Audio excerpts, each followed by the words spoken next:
Hey everyone! So in today's video I wanted to go over some of the plants that I found work really well in smaller gardens. So my garden right now is 18 by 19 square feet. In the past I've also gardened on similar sized decks. Now for Chicago I feel like this is a huge space, but obviously if you are somebody who has a yard and lots of land, this is considered a pretty small sized garden. So I definitely have to narrow down what I grow in my garden, and I found that, so I've been doing this about 4 years now, so again, by no means an expert, but in those 4 years I really have learned what I prefer to have and utilize in the small space that I do have, because again, if you don't have a ton of space, you can't have a ton of plants. So you really have to focus on what's going to work for you. So for me specifically, what I look for in a plant in my garden is something that's going to produce a lot throughout the season, and also something that isn't going to take up a ton of space, or if it does take up space, it's more vertical space than it is horizontal space. So what my plan is for today is I'll kind of talk through what I have here on my list.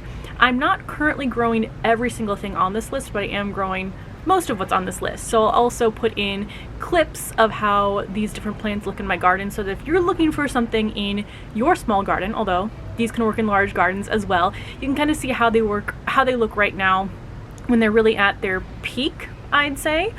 So I will throw those in here as I'm kind of talking through each of these plants.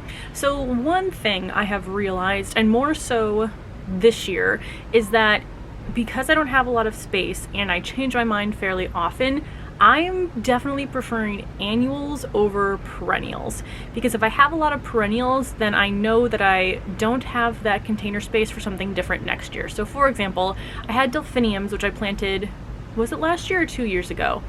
It might have been 2 years ago that I planted delphiniums and overwintered them in containers, which they do okay. They didn't bloom as long as some of my other annuals, but I knew that for me those were two pots that were always full, and they weren't full of something that I truly loved. So I am seeing myself go more towards annuals than I am perennials. You can keep that in mind, that if you're a person who likes to change up your space quite a bit and you don't have a lot of pots or containers that you can dedicate to one plant season after season that's going to be in there the entire time, then you might want to focus more on annuals versus perennials. So I am going to go over a specific plant list, but I want to start by saying that I think the most important thing when you have a small garden is to make sure you're utilizing the space to plant things that you love. So whether it's flowers you just find beautiful, or it's the edibles that you actually enjoy eating, focus on the plants that you already know that you truly love, because going outside of your garden every day and being surrounded by things that bring you joy is really the best way to spend your time in the garden. So even again, though I'm going over specifics, kind of throw those out if there are plants that you know that you love or that you like. So I know I've mentioned this before, but I found myself, tending to plants. For example, I really wanted to try okra because I thought that sounded interesting. We didn't eat a ton of okra, so I was wasting, I think I had 2 grow bags of it. I was wasting container space, just having the containers on my garden for plants that I wasn't really utilizing. So yeah, I would sit down and make a list of your top plants that you love, whether it's things you've actually grown before and you know they work, or it's just food that you know you like to eat and you like to try to grow it yourself, or flowers that you pass by when you're outside that make you really happy, and plant what you love in your garden.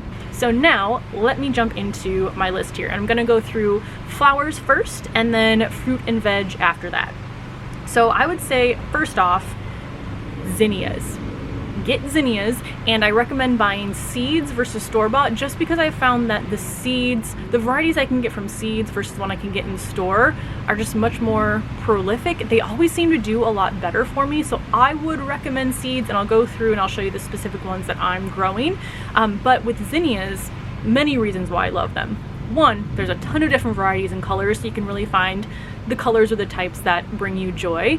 But two, I think all of them that I'm growing, yes, all of them that I'm growing, when you cut them, you get more. So you can cut the flowers, bring them inside to enjoy in a vase. I like to always have a vase next to my nightstand. I basically spend the whole summer with a bouquet of zinnias next to my bed, which is fantastic to wake up to every morning. But the more you cut, the more you're going to get. So I'll go through and cut them, and then 3 days later, I have more to harvest. So 100% would recommend zinnias. Now I'm growing 2 different types, and I like them both. And when I say types, I mean basically giant ones and the more normal sized ones. So the giant ones that I have Giant Dahlia and Benary, and those can both get about 5 feet tall. But again, they take up more vertical space than they do horizontal. So if you do have the height, I would recommend those because they have really long stems, which work great in vases and different arrangements.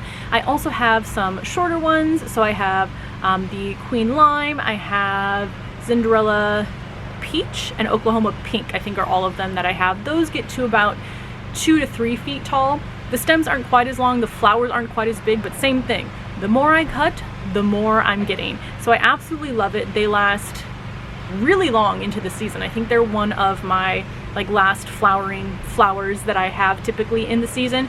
So I cannot recommend zinnias enough. Most of mine are from Johnny's Seed. I will link that down below, the specific varieties that I have, but definitely check out all the varieties that are available. Next is Dahlias, and you can see some of them behind me here. Now I will say these do take up a bit more space, but you can buy decorative dahlias, which I have a couple of as well, the Firepot dahlias, which only get about 2, maybe 3 feet in height. You can definitely plant them in much smaller pots. But even these larger dahlias that I have right here behind me, they're only in 7-gallon grow bags, which I'd say are maybe just over a foot in diameter, so it's not like they're in a huge container, and the grow bags work really well for me. They're the best container type I've ever used to keep my dahlias alive. So even if you only have 1 or 2, the blooms, they're probably my favorite just looking flower of all of them. They produce a bunch throughout the season, and again, they're one of the longest lasting blooms in my garden. So highly recommend getting dahlias. Choose the ones that are, again, the colors that you like. I love the dinner plate dahlias, but I'm also really finding myself enjoying the smaller ones as well. Highly recommend those in your garden. Next on my list are my Gomphrena. So I think this is actually only my 2nd year growing Gomphrena, but I'm in love. I'm having it every year, and every year I'm growing more and more varieties. These, I would say, start to bloom a little bit later in the season, but I have found if you start them indoors, you can get them obviously to bloom earlier. A tip for this year that worked a lot better is to soak the seeds first before planting them, but I absolutely love these. Again, similar to the zinnias, the more you cut, the bushier the plant gets, and the more blooms you're going to have. They bloom into fall as well, and I love these especially to dry because these dry and look almost like they do when they are fresh. So it's just really nice in kind of the middle of the dark and cold winter to have some dried flowers around that are bright and vibrant colors. So I absolutely love Gomphrena. I have some growing in a raised bed, but also just in smaller pots as well. Again, cannot recommend these enough. These are the Gomphrena in my raised bed. So I have 4 varieties that I'm growing here. Now, if you don't have enough space for a raised bed, I also have a few growing in pots as well. These are the 2 Gomphrena I have here in pots. I think these are each, I would say, maybe 12 inches in diameter, and I think there are 4 plants in each, so you can see how full they get. And again, the more of these that you harvest, the bushier the plant is and the more that will grow, and then you can save them and dry them for the winter. Next are my Supertunias, and I wanted to mention these specifically to call out the differences between some of the varieties. So for me, Supertunias, I absolutely love the growth habit. They're more of a mounding variety. They put out a ton of blooms, and the blooms, again, are absolutely beautiful. I would recommend, because for me at least, they attract budworms in our area, so they are something that has a bit more issues with pests than some of my other flowers do. But for me, the Supertunia Vista, specifically that variety, it is worth it for me to combat the pests on it than it would be any of the other petunia varieties I've tried. So I think Petunia Wave I've had, I just, again, didn't love the growth habit as much on that one. I'm trying to think of what the other varieties are, but essentially every other type of petunia I've tried that haven't been the Supertunia Vistas, I haven't loved as much. It's not worth it to me, but I would definitely recommend these for a small space because one plant expands a lot. So you're not even going to believe how big it's going to get. You're going to think that you need to plant 3 in a pot. You only need 1. they will get gigantic, and they are, again, a very, very beautiful flower. It's something that has a ton of blooms, keeps creating new blooms. You don't have to deadhead them, so again, as far as maintenance, they're really easy. So I would definitely say get some Supertunias in your garden. They're fantastic too if you have, I feel like, boxes on your railing, if you have a balcony or a deck that has a railing on it, to just trail down the side. They look so beautiful like that. So definitely get some Supertunia Vistas. I will link specifically the varieties I have basically of all these flowers below so that you know. And then the last one on my list, so again, I feel like there's so many plants, but these are the ones that have kind of become my tried and true, I grow them year after year flowers. But next on my list is tulips. And as I said, they're tried and true. This was the first time I grew tulips in my garden, but it just made me so happy to have some color early in the spring when I usually don't. You know, I might have some cool weather crops growing, but not usually a lot of flowers. And to just see tulips sprouting in March, blooming into April and May, it just made my heart happy. And you can do a few different things. So one, tulips do work really well in containers. You can either plant the bulbs in fall, which I did for some of mine, but also in the spring, you can buy pre-sprouted tulips and just have them in pots around your garden. I did that as well, so I got flowers a little bit earlier for those that had already been pre-sprouted. So I would recommend, even if you just have a pot or two of tulips, definitely trying some of those out, because again, if you do live in a place with a very long winter, it's just brings that joy into your garden earlier into the season than you might typically have. So that is my list of flowers. Definitely let me know if there's any more flowers that you recommend below, but again, those are the ones that I've just fallen in love with over the last 4 years. So now let's go ahead and move on to kind of the fruit and veg, and with that, herbs, and that's where I'm going to start. I would say herbs are like in my top 3 of things to grow if you have limited space, because they can work in really small pots. All of mine right now are in 8-inch pots, but you can get them to grow pretty fine in like 4 to 6 inch. Obviously a lot of these plants will get bigger, be more prolific the more space they have, but you can still produce a good amount of herbs in smaller pots. So I would highly recommend, again, choosing those herbs that you know that you already love, maybe that you get from the grocery store, and you're going to be amazed at how much better they taste when you're actually growing them than when you get them from the grocery store. A lot cheaper too, specifically basil. So yeah, if you have herbs that you know you already use a lot when you're cooking, get those and grow them in your garden, again in just small pots around your space. Next on my list is, so this is one, it's cherry tomatoes, and this is one where I kind of go back and forth too. Again, it's going to depend on how much space you have. Now they do have smaller tomato varieties, determinate tomatoes that don't get too large. If you have the space and you're able to use a cage to get it more vertical, I would recommend doing an indeterminate cherry tomato plant. Again, they can get pretty tall. I think mine is a little bit taller than me right now, or maybe about my height. I'm 5'4", but the cherry tomatoes produce so many tomatoes, and I've found that when I've grown cherry tomatoes versus standard tomatoes, I'm getting a lot more fruit to grow successfully or develop successfully on my cherry tomatoes. I feel like with the standard sized tomatoes, there's so many things that can go wrong. Too much water, too little water, water at not a regular interval of time that causes them to split or rot. And I got that a lot with my kind of regular standard sized tomatoes that I barely get with my cherry tomatoes. So even though the fruit is smaller, I would say volume wise, I just got a lot more fruit that was edible and in good condition. I don't even grow standard tomatoes anymore. That might change in the future, but I've just had such bad luck with actually getting really beautiful fruit for the majority of the plant, whereas cherry tomatoes, I feel like I barely do anything and they're just spitting tomatoes out at me every day. So in terms of productivity, I would definitely recommend a cherry tomato variety. Again, making sure you get something to support it, because it will start to sprawl out like a bush if you don't have any sort of cage or vertical support for your tomato plant.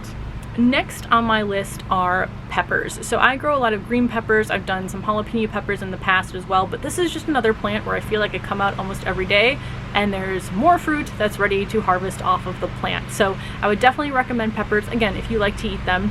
Same thing for eggplant, which I really do enjoy eggplant. I know it's not one of the most popular vegetables necessarily, but that's the same thing. I was actually surprised at how productive it was. It's kind of on the same productivity rate as I would say a pepper.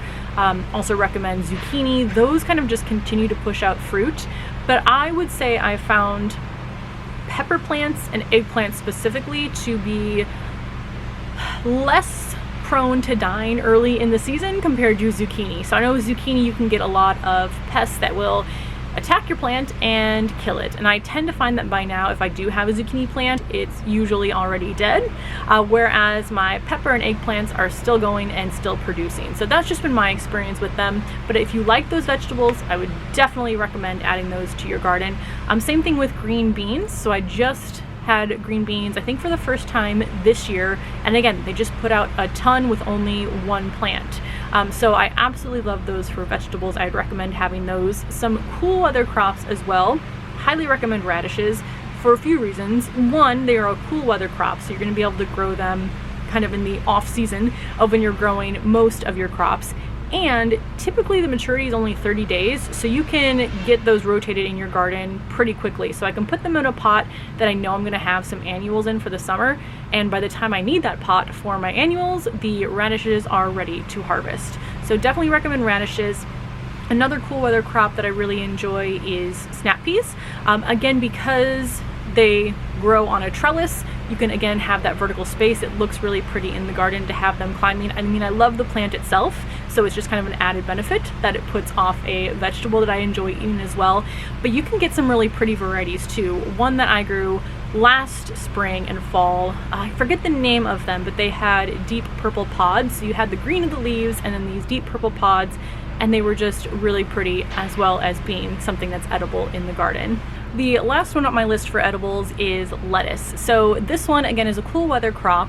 It takes up barely any space, and there are so many different varieties. It's also again one of those really low maintenance ones where I feel like I barely do anything and always can successfully grow a bunch of lettuce. So for me too though, I would say this is one where I find myself not eating it a lot, like going grocery shopping and getting lettuce, but when it's in my garden I eat it so much more. It tastes so much more fresh, and you can get so many more varieties that you can't find in the grocery store. So it is one of those that's just also kind of fun to grow in your garden. So now I wanted to mention just a few plants that I found don't work out really well for a small garden. Again, if it's something you love though, go ahead and dedicate the space to it. But I have found that melons aren't necessarily the best for me to grow. So I kind of went melon crazy last year. I'd never grown them before. So I went from basically 0 to 8 melon plants.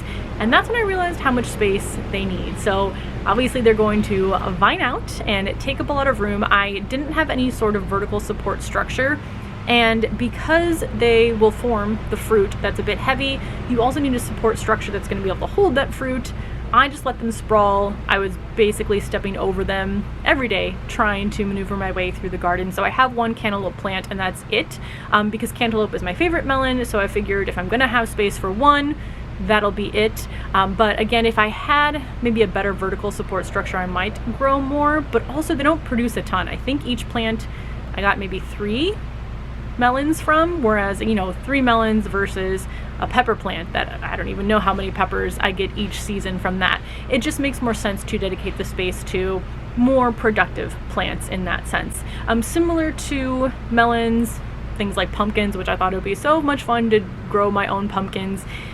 They just didn't really do that well. I also find too that combating on the squash borers or the squash bugs or the vine borers on those, they just attract pests so easily that can destroy the whole plant fairly quickly. So for me, those plants that really vine out just aren't worth growing. I already mentioned the kind of more standard tomato plants. It's just, again, if it's going to be difficult to grow, I don't want to waste my space on those types of plants.